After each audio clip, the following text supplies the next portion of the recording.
everybody, how's it going? I hope you guys had a great week, and I'm so glad you're back for week 4 of Right on Time.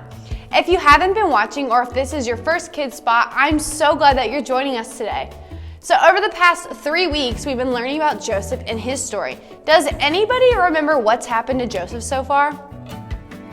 That's right. So to recap, Joseph was thrown into a pit and sold by his brothers.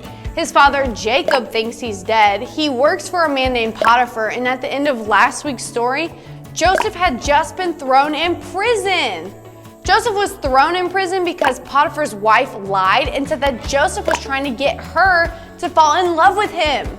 And even though Potiphar trusted Joseph very much, he chose to believe his wife's lie instead. That wasn't a very nice thing to do, was it? No, it wasn't. So today we're going to be talking about Joseph's time in prison, and this part comes from Genesis 39:21 through 41:25. Let's jump on in.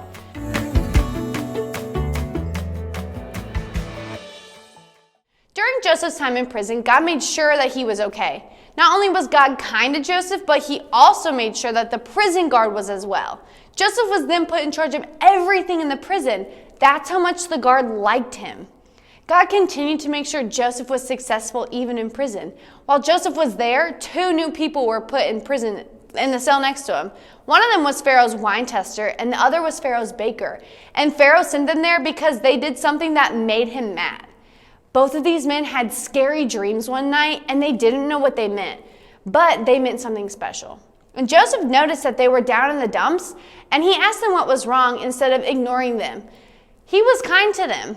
Joseph told them that God knew what their dreams meant. Joseph then asked God for wisdom, and God told him what the dreams meant, and Joseph was able to let the men know.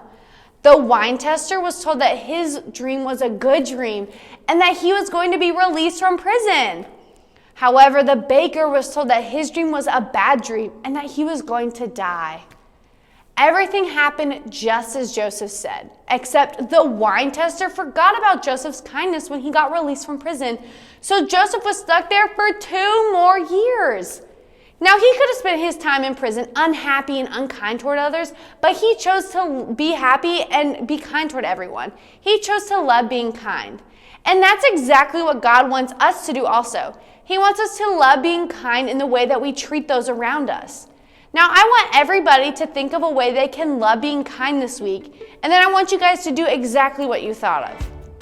Now, before we go, I want everybody to say the memory verse with me, okay? The Lord has shown you what is good.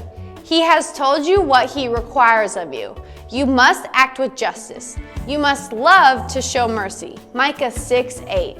Awesome job, you guys. Remember to do what you thought of to love being kind this week and to keep practicing being kind.